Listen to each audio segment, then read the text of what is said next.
Today, I'm going to talk to you about a program that we developed in collaboration with campus partners to bring in some online strategies development into the curriculum. And the idea was to really help support faculty in supporting student development.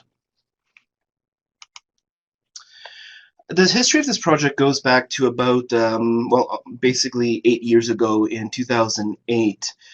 We wanted to try and see if there was a way that we could improve the engagement of students on campus. And we got some funding from the NESE group, the National Survey on Student Engagement, to run a test using a first-year Women's Studies course to embed in writing instruction into the actual course, so that students would be learning how to write for their term papers actually within the classroom. This was a partnership with Learning Services, which is what my department used to be called at that point, the library, and the Department of Women's Studies. Now, the result of that particular project wasn't overly fantastic. We really couldn't get many measurable effects out of that particular project.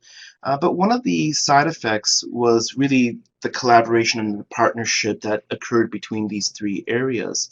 And because of the momentum that started at that time, it was decided that we should continue our relationship and maybe try something else. The other thing about the NESE project that made it very difficult to continue going, it was really the funding. It was the way that that project was set up. It was pretty expensive, and we needed to really cut down the budget for that project. So Laurier itself has had a supplemental instruction program since 2006, and we had been experimenting with different ways that we could use the SI program and the fundamentals of supplemental instructions to really kind of continue the initial project on embedding these kind of writing and research skills. Now, from my perspective, our SI program is primarily, basically we are helping students learn new learning strategies using the course content as the medium. I use what I call a study skills first approach to supplemental instruction, where the traditional model tends to be more course review focused first, and the study skills component tends to be an add-on, a supplementary, a bonus, if you will.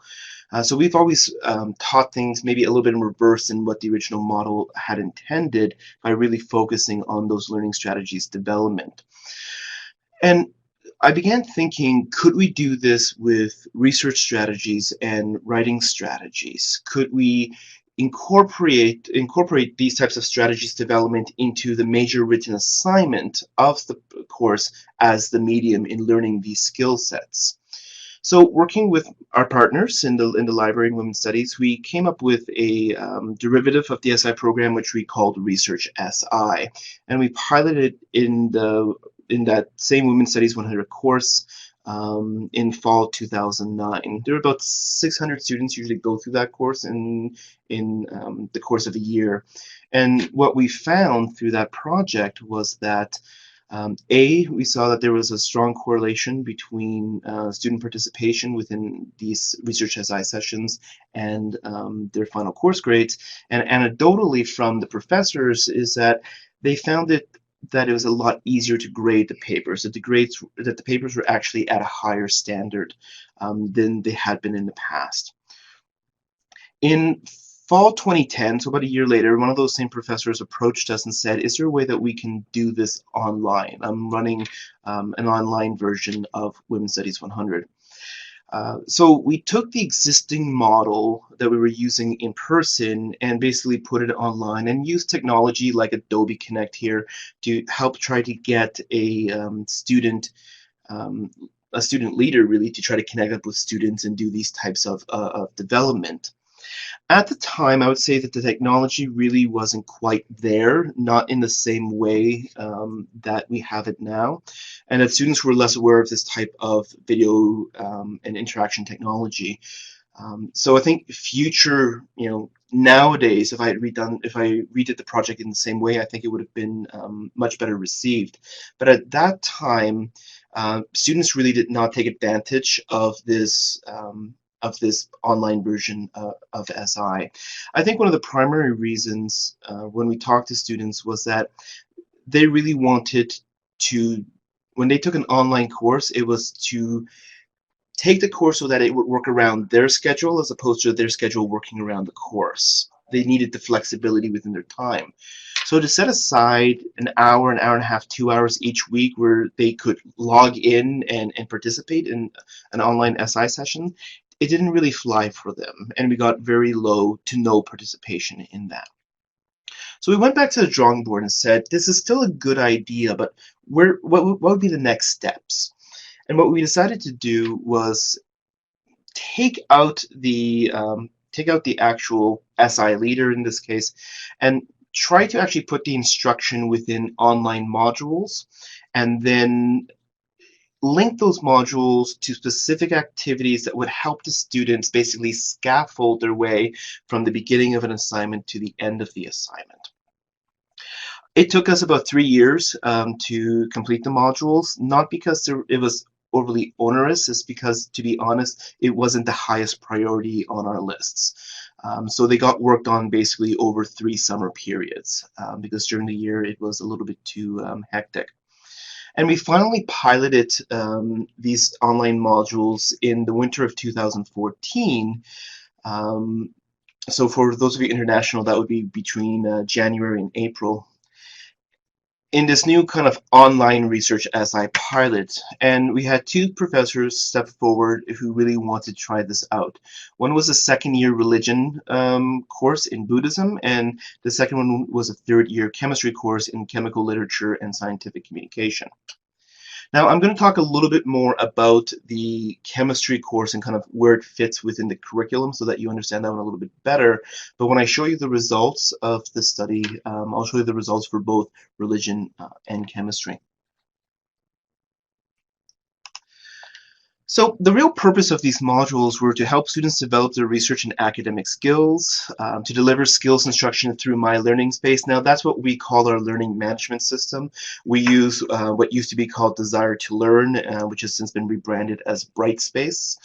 And we really wanted these modules to be integrated into the course. So we built each of these modules within the learning management system using the learning management system's tools, and using the export and import functionality, we were able to basically create modules that people can download and import into their actual courses. And we wanted to really allow students to apply the instruction to the course's major written assignment. I'm under the belief that the application is extremely important. We can stand up and talk about the instruction and talk about the theoretical, but a lot of times the students have a hard time connecting that to the applied. And we really wanted to give them activities to help them over that hump.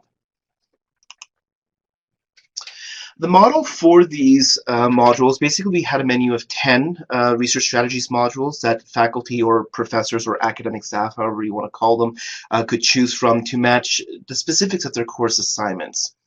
As I mentioned, these modules were imported into their existing online courses, and I'm sure this is the same as most of you and your institutions. In this case, when I say online course, it's less that this is a course only offered online. These courses themselves actually had an on-campus component, but like most on-campus components, they have this virtual classroom that students can engage in as well. Students did receive grades for completion of each of the modules, and that was important to us. Some faculty members wanted these modules just for reference, and we did actually refuse them at the time, because the purpose behind these modules were primarily curricular. These activities that we created they're a little onerous. You have to put thought and work into them to make sure that they're effective. And we wanted to ensure that each one could be worth anywhere between 2 and 5% each. And as many of you know, we can put resources online, but many students never really access those resources. So we really wanted to have the carrot, if you will, the stick at the carrot at the end of the stick, the incentive to get the students to actually take this seriously. Whether they did, well, we can discuss that in a little bit. The grading of each modules, we offered various options. The professors themselves could grade the activities submitted by the modules. The teaching assistant within the course could do it, or we could hire someone through our office, provide them with training, connect them with the professor, and they could do that. To make this as simple as possible for professors, when we created the activities, we did assign every single module had a set number of student learning outcomes, and we made sure that from instruction through application that everything flowed along these learning outcomes. Even through to final assessment of the program. The other thing we did is using those learning outcomes, we also created rubrics, grading rubrics for each of the module activities as well. And we could build these rubrics within our learning management system. So this really was kind of a one-stop solution. Professors could download the modules, import them, and they had an instructional module, they had activities, they had the grading system, and they had the assessment tools as well, all in that package. Some professors did have the option to not use the rubrics and create their own rubrics or their own grading system, but for the most part, most people used our rubrics because it was the easy solution. In total, we created 10 modules. 4 of them came out of my office. Time management, which was really focused on the on time management for researchers and looking at kind of mapping out the term and the way your assignment is going to be laid out throughout that term as you work towards your final goal. Organizing your research, critical reading and note-taking, critical thinking and research. The library were responsible for these other modules, choosing and focusing a topic, finding scholarly sources, evaluating sources, citing sources. Now that one ended up becoming 4 modules and 5 modules in total. One of them was a general citation module, and then we did create specific modules for MLA, APA, Chicago. Because we were working for chemistry, they have their own citation format as well. And I think on top of that, I think we created one for music theory, which uses their own citation method. So that module has since expanded out. Using sources and arguments and creating an annotated bibliography. Now, as you can see, if you take those topics and you rearrange them, you basically have a scaffolded system that helps lead students from the beginning of an assignment through to the end of an assignment. When students logged into the module, each module started off with this page, which basically listed out the steps within the module. The first thing they had to do was a brief check-in. We had a pre-survey to help assess where their current knowledge levels were before they started the actual module. And I'll show you what that looks like in a moment. Then they moved on to actually watching the video of the workshops and all the instructional components. We did include additional resources. They weren't necessary to read, but students could decide if they needed the additional help. They had those links to those resources. Once that was completed, they would download the activity, and each activity was designed so that it was applicable to the assignment. So we created it generic enough that it would fit any of the different types of writing assignments professors could provide. And the goal was that as they completed each of these activities and each of these assignments, that they would actually be working towards the final product. In the perfect world, we would hope that they would see this and realize that we're forcing them to work on the project early and that all these steps will lead to a better final outcome. As you can imagine, some students didn't particularly like this. They wanted to put off, work on their own schedule, and they weren't as happy with that. Faculty, on the other hand, liked the fact that these were easily customizable to their situations. Once they would completed and submitted the activity, they would have the ability to complete a checkout, which was basically a post-survey. And the post-survey, for the most part, were the same types of questions in the pre-survey, just slightly reworded. And we did allow for discussion boards so that students could interact with us as the developers, or their graders or their peers to ask more additional questions. Those discussion boards were not widely used. In some cases, though, when students did have some confusion, there was some activity within those. So these were the 3 questions we asked in the pre-survey. How familiar are you with the subject matter? How likely do you think this information might positively affect your your success as a student? And in general, how motivated are you to learn the material in this module? So the first question was really designed to figure out, where is their current knowledge level? In the post survey, the question was worded basically in the reverse. The wording was, in hindsight, how familiar with this subject were you really? I think it was phrased a little bit better than the way I put it. I'm paraphrasing. So that we could check to see that, as they think back, was their first answer actually correct or not? The second question really was asking about what perceived value the student puts on this particular module. And the post survey had basically the same question. The third question about motivation was basically a control variable. We wanted to know, if students really didn't like these modules and were just not motivated, we could definitely use that as a control within the experiment. That question was excluded from the post survey. We didn't see necessary to have it. And instead, we put in a text area where students could tell us how they plan on using this module in other courses and other assignments. This is what the standard instructional design looked like. So you see that there's a video there. The videos were created using Adobe Captivate. Some of the videos were a little bit choose your own adventure as well. So we put in some testing and checks within, so students could try to test their knowledge, and based on whether they were correct or not, it would lead into a different area within the actual video. For accessibility reasons, we did offer the presentation in other formats such as PDF and MP3 if they just wanted to listen to it. And of course, we had links to other resources. Some of those were our own campus resources, and some of them were external resources. Here's an example of the activity. Now, what you'll see along the right side is you'll see that some of those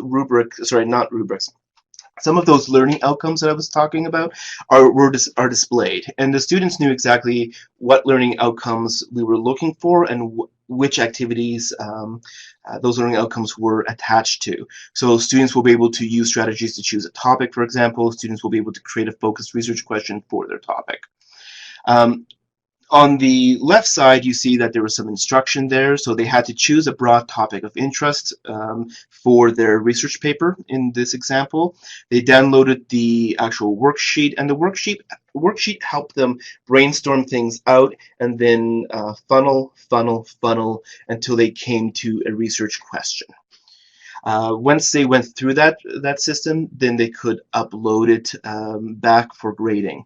Now, I guess it is important to note that students did have the option to change their topics later on.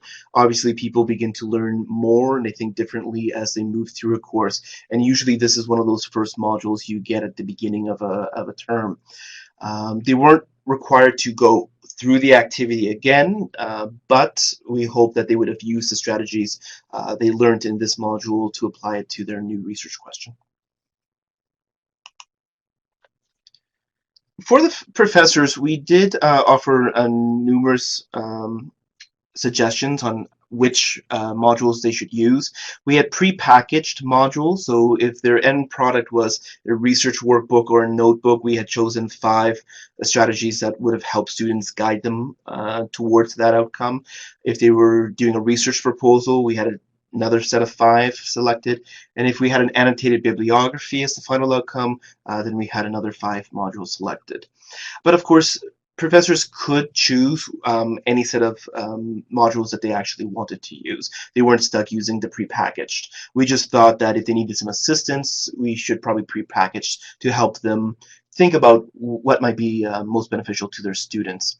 We did try to limit the modules to about 5 per course. At even 2%, At even 2% per course, that's 10% of the grade, which is quite significant for a project of this size. I will tell you that some courses actually use 3 and 4%, which again, now you're getting closer to 15 and 20%. And part of that was the faculty always had the choice as to what value they wanted to place. We just cared that it was graded. We didn't necessarily care what percent they were going to assign to that actual module. One reason why the grading was increased in some courses was based on feedback from students. They said they would have taken it a little bit more seriously if it was a slightly higher grade. So now when we're looking at 15 or 20%, which is 1/5 of a course grade, they began to take it a lot more seriously. So that carrot and stick, the metaphor works. Students really do care about that grade often, and will work towards that grade. These were the modules that were selected in the 2 courses within our study. For chemistry, they chose 4 modules: finding sources, evaluating sources, citing sources, and annotated bibliography. With religion, they chose 6, so 1 more than we would have preferred. It was the time management, choosing a topic, finding sources, evaluating sources, citing sources, and critical reading and note-taking. Now, I want to give you a little bit of context of the chemistry course, just to give you an idea of kind of how these modules fit into the curriculum. This chemistry course is a third year level course, and it is really the first time within our chemistry program that students actually begin to write. Papers, that is. In the other courses, they are writing lab reports, but they aren't writing chemistry academic papers. So really, these students have almost no knowledge of chemistry writing, academic chemistry writing, until they hit that 3rd year. That's unlike arts courses, for example, which really often they start writing in the 1st year. Our music students start writing in the 2nd year. Our business students start writing in about the 2nd year as well. So these guys are really kind of coming late to the game when it comes to the academic writing. The calendar description for this course was that it's an introduction to the chemical literature and principles of scientific communication. Topics to be covered include literature searching and retrieval, scientific writing techniques and styles, and oral and poster conference presentations. So you'll see that in the description where the modules fit in is really within this literature searching and retrieval, and that is based on the modules that the individual had selected.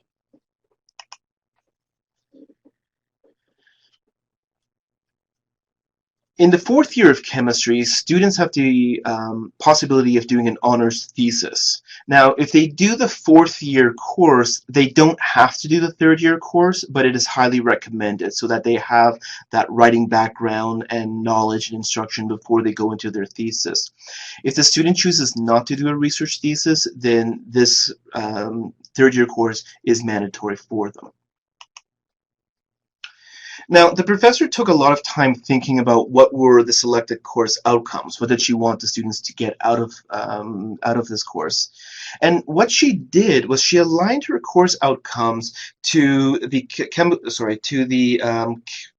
Society of America. So they had certain outcomes that chemists should learn, and she wanted her students to learn those same things.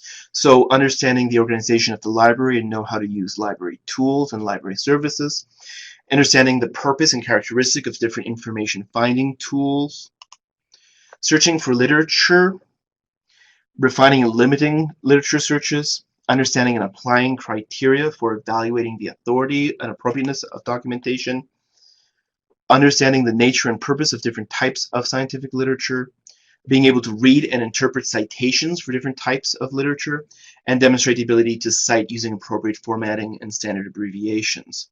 So really, we're seeing that this course is very much developed from a very high perspective right down to the curricular level. Here are the standards for the association, for this national association. How am I going to work it into the department, into the course, and right down to the curricular and the activity level? And that's really where the modules played an important role.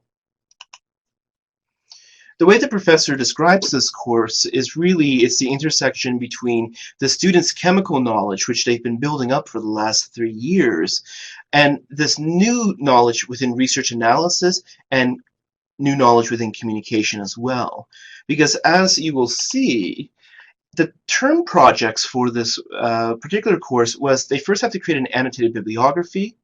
They had to have a draft done of their final paper. They had to write a final paper. They had to present the findings of their final paper to their classmates, and they had to create a poster. And we have a poster symposium, an undergraduate poster symposium for all Faculty of Science students, where they set up within an atrium, and people go around and ask questions, and they're graded on the poster and on their presentation style, in class on their presentation, and of course on their paper as well.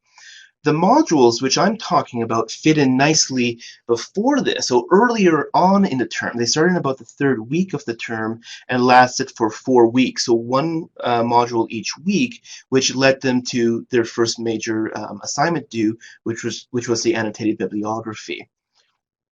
So what you're seeing here really is a real scaffolding of skills development, again, from the base unit up through the levels.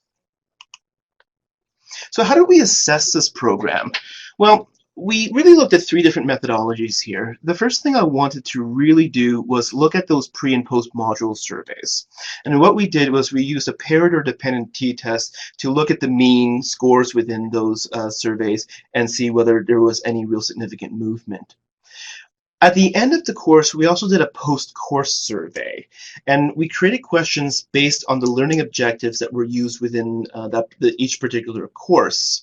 And based on the responses, we used one sample t-tests to see whether the results were significant or not. And lastly, we wanted to know, is there a relationship between the modules and assignment grades? And to do this, we used bivariate correlation. So let's start with the pre and post module surveys, and I've brought back in the religion course for this. The first thing you'll see is that in the pre-survey average response, 79% of the students completed the pre-surveys and 60% completed the post-surveys, compared to the religion students where 53% completed the pre and 40% completed the post. Now, as many of you know, within learning management systems, you can set restrictions so that a student needs to complete one section before moving to the next. We didn't put restrictions in the first year that we did this. I think just to see how things really would go. And in the second year, we put in restrictions because we really wanted people to complete that pre and post. And with the post, we wouldn't release the grade of their activity until they completed the post assignment. But what you see here was a much higher level of engagement from the chemistry students in this case than the religion students. Now, you may remember that the pre-survey had 3 main components: asking you about your existing knowledge, asking you about how you value the topic, and then your motivation level. So the first thing that I'm showing you here is the knowledge of the module. How much did you think you knew about the module? And really, we're trying to measure, between the pre and the post, are they going to say that, okay, I've learned something new? Now, the results are basically no. They thought that they really hadn't learned much. There was really no increase in most of the modules. To be fair, though, there's also no statistical significance within those results either, which means that for the most part, I can say safely that the results don't really count. With the exception of in the chemistry course, the evaluating sources, there was a significance that there was no increase. And in the religion course, within the evaluating sources, citing sources, that there was, again, no increase, and that was statistically significant. So that was a little disappointing for us. When we look at if students thought that the topic was valuable, again, we see no significance. So again, we're a little disheartened by this result. The exception being in the religion course, where we saw that there was a slight increase in students believing that evaluating sources was actually a good module and that they had learned something from it, and that was statistically significant. So a small win for us, but overall, we're not doing quite well with our assessment here. The average score for motivation was 3.24 and 3.53, so both group was basically somewhat moderated. They were in a 5-point scale, they were in the middle. They really didn't care for the modules, and in either way. No one really reported that they really were unmotivated or really motivated within the actual samples. So, as I've already stated, the results for this pre-post module survey were quite disappointing for us. We were really expecting more of an inverse. We were expecting that they would have reported that, well, we were hoping that the modules were good and that they enjoyed them. I've already said the lack of significance suggests that students already. Well, actually, I haven't said that. The lack of significance may suggest that students already know many of the strategies, so they don't see the value at the moment because they feel they already know it. We do need to reconsider how we present the material at the moment. So what I'm referring to there is really those restrictions as we moved along. And I think we discovered at the end that having this kind of immediate pre and post may not allow for proper self-reflection, because these activities took somewhere between 30 and 60 minutes for a student to complete, and really, can you properly self-reflect whether you've learned something within that period of time? That's a question really for another day, but that's one of the questions which was raised out of this result. And of course, as in the case of all surveys, there is always a concern of self-selection. So what about our other assessment methods? Well, we also looked at the post-course survey. So when we sent this out, the chemistry post-course survey contained questions relating to 9 learning objectives. That were the 9 that were associated with their modules. Where religion, they had 15 learning objectives that they were asked about. You'll see that the response rate on the chemistry was 61%. That is, I never get that kind of response rate out of a survey, so I was very happy with that response rate.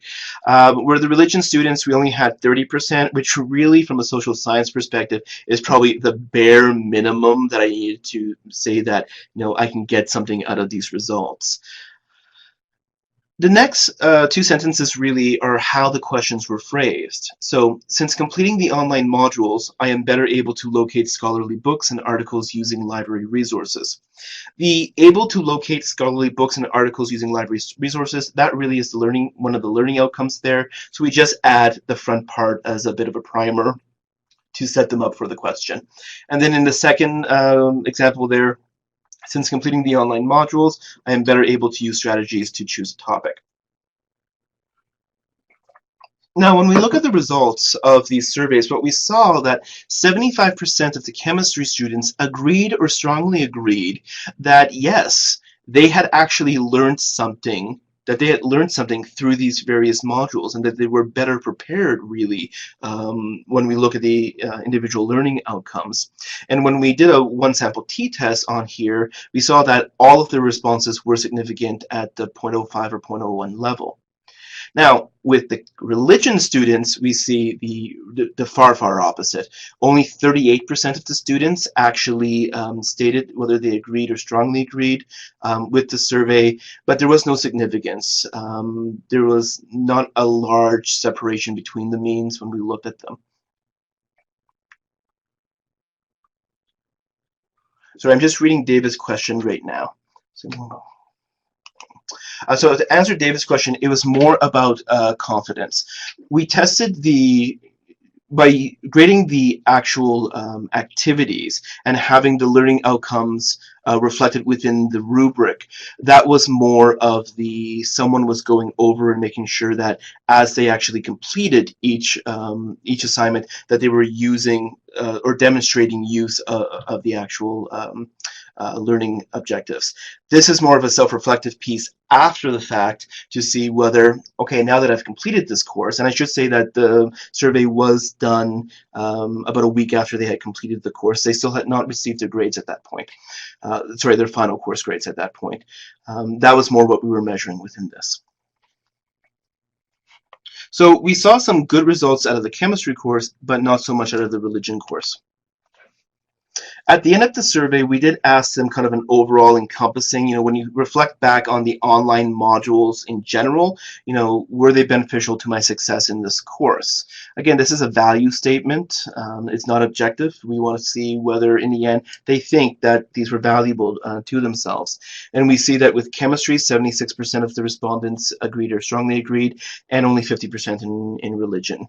That result was not significant, while the chemistry result was significant.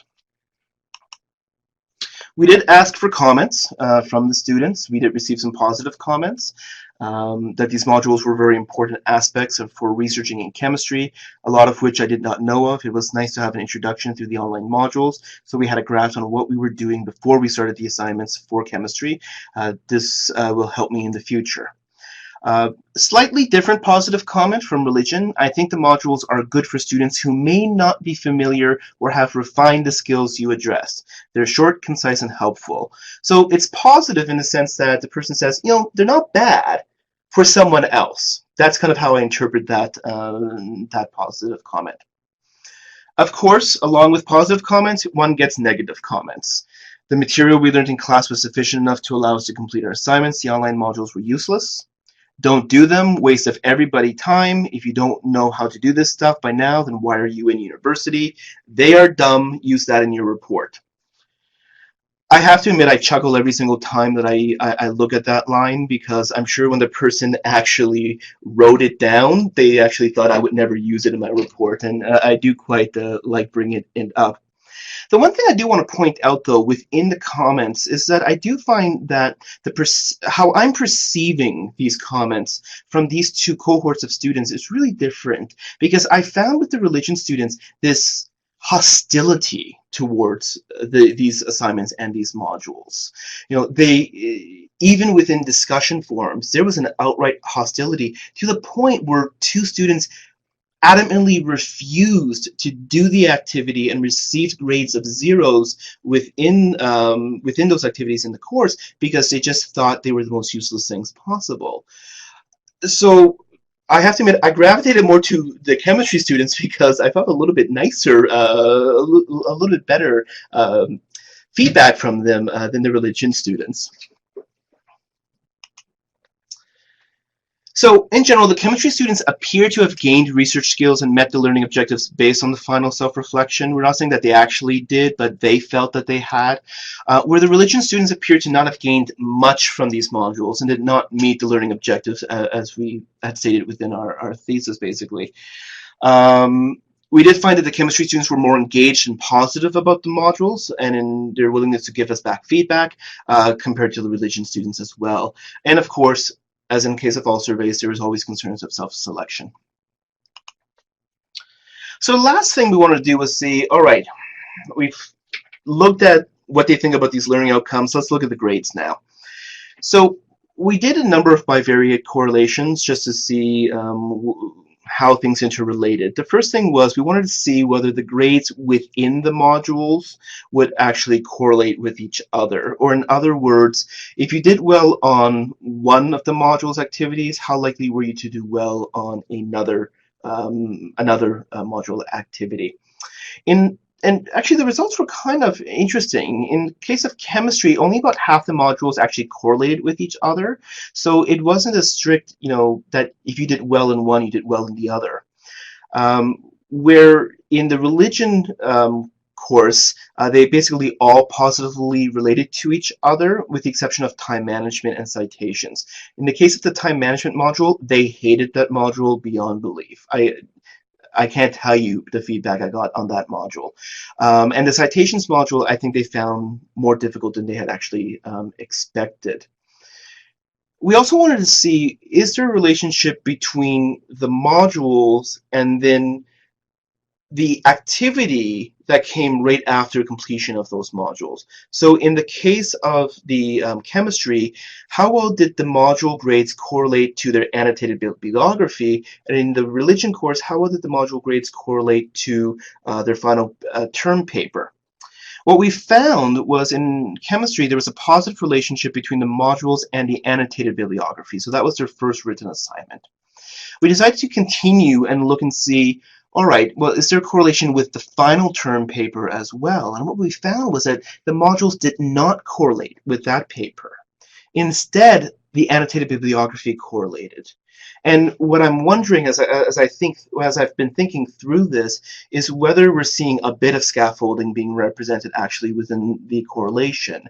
We're seeing the modules correlate to the next step up, the annotated bibliography, and then that kind of drops off, and the annotated bibliography, which is meant as the next scaffold to the paper, is correlating positively.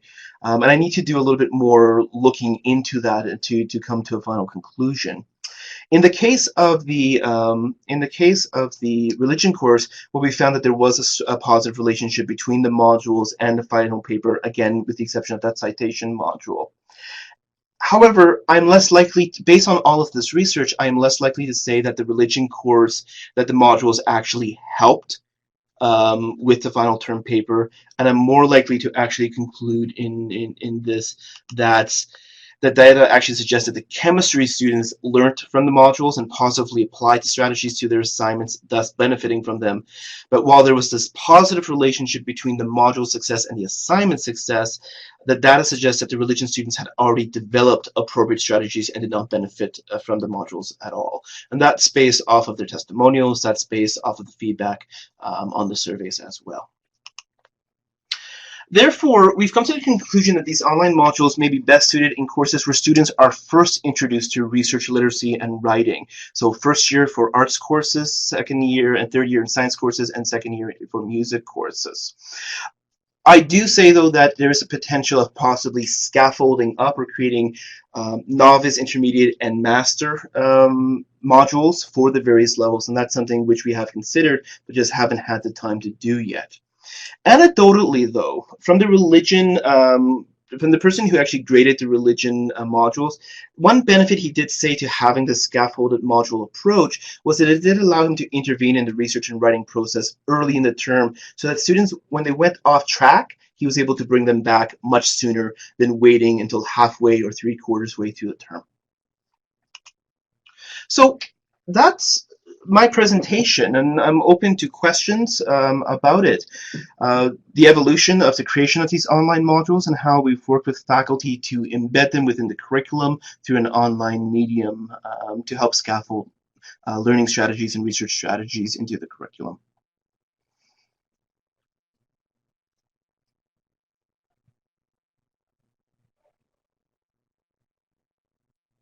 I'm not seeing any questions.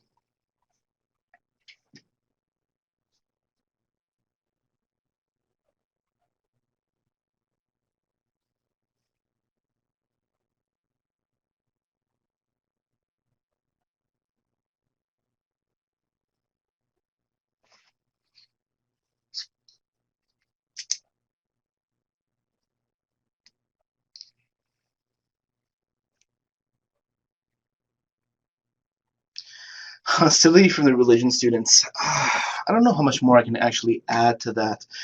I think we really did come down to they felt like we were talking down to them. That's kind of my impression, that kind of going back to that positive comment from the religion student, that this was a something that would benefit them more in first year than in second year. But I think all of us were actually quite surprised at this hostility level and the, to be honest, a bit of arrogance that came out of that. I have to really give kudos to the faculty member who were involved, because in the case of the religion faculty member, she did receive quite a few negative email messages about this program, but she did, she held firm. She kept going with it, and when students actually said, "No, we're not doing this. We refuse to," she basically said, "Fine, you're getting a 0," and then that's that. We did take this back. We did actually do religion again a second time the following year, and we took back some of the feedback and we thought through some of the modules. One of the things they really disliked was the time management, and time management, to be fair, can be a very boring structural procedural thing. It's a necessary skill, but it's a little onerous at times. So one of the initial activities was actually getting them to use an assignment planner to kind of figure out, here's your due date, what are some potential soft due dates throughout the term to complete certain things like getting your thesis done, looking up getting your research, reading your research, getting a draft done, those types of things. They weren't a big fan of that. When we changed the activity so that it was more of a reflective exercise, getting to think about how they would act, writing, I think it was a 2-page double spaced on how they would use the strategies they had learned within the module to assist them in preparing their course, that they were a little bit more receptive to the reflective writing piece. That being said, when we followed up anecdotally with some of them at the end, they talked a good talk with the self-reflection, but they didn't necessarily follow through with their self-reflection either. And to be fair, just because you come up with a schedule doesn't mean you're going to follow that schedule. So I know that same outcome was probably true for the first activity. So I hope that kind of gives you a little bit more context. But I think, Rowena, but I think a lot of it was around this is just not for us. But when it came to the level of hostility, we were all surprised. It wasn't in a very polite or academic manner or professional. Are you supporting any new courses this term, Anne-Marie? No. Unfortunately, we are victims of like a lot of you, to budget restrictions. So what we've done is the budget restriction on this one was actually providing a grader for the modules. So what we've done is we've revamped the delivery method a little bit, where professors can fill out a form to request access to the modules, and then we will send them the modules, and they can import them and use them however they want, but they're responsible for the actual grading.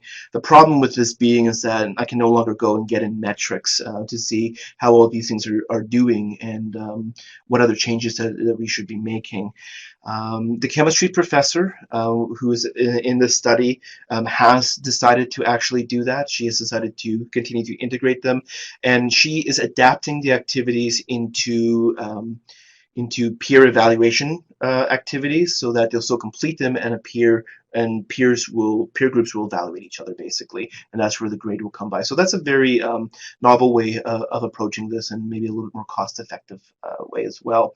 We're not doing it in religion simply because that professor is on sabbatical, and I think retires immediately after that sabbatical. The modules are available, but we're not actively promoting them at this time either.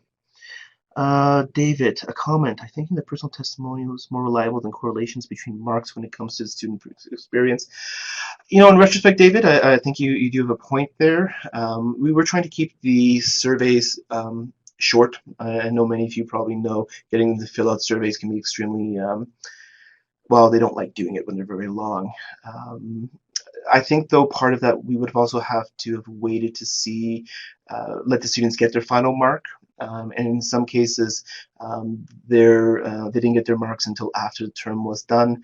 In the case of my institution, we don't run many courses during what we would call the summer term between May and August, and students really do not check their emails. So the response rate would have been a lot lower on that survey. Tricia, I'm curious to know what was the time management module and how you asked them to apply to your assignment. So Tricia, I think I've already answered that in Rowena's, but if you need more explanation, please let me know. You're welcome, Rowena. Religion students are not polite. Interesting. I don't know whether David's a religion student or not. Focus groups with free sandwiches seems to work. To be honest, David, I'm not much of a qualitative researcher. My background is almost strictly in quantitative research, so focus groups are relatively new to me, and I've taken a few courses in the hopes that I can expand my mixed methodology approach, basically. So maybe in the near future. As for sandwiches, well, I'll have to see if that budget comes through. Rowena, by staff testimony, do you mean, in this case, the professor who was responsible? Just to make sure that our language is consistent? Yes. I agree with you. And I think in the end, the professor's testimonials were quite high. This presentation was developed with the chemistry professor, and we had co-presented it in the past, and they were very happy with the modules and the work that went into them. Okay, dealt with that. Don't need that, just free food. Is there any way to get a copy of your PPT for resource? Uh, so Laura, all of these guys are being recorded. So the PowerPoints themselves will be available through the recordings, which will be available in early March. If you really need specific slides for a specific purpose, please feel free to email me. My email address is on the screen currently, and I can get you that. I just need to verify certain things with institutional research and whether I can, how far I can release them. They often observe particular changes don't necessarily correlate to improved marks. And that's true, Rowena, in your comment, and we had seen that in our actual in-person SI, as I mentioned at the beginning, where they found that grading the papers seemed easier, that they were better written, more well written. And then in the case of the grader of the actual religion for this project, he did find in the outcome that the papers were better because, again, he was able to help bring them back on track, and the modules assisted with that.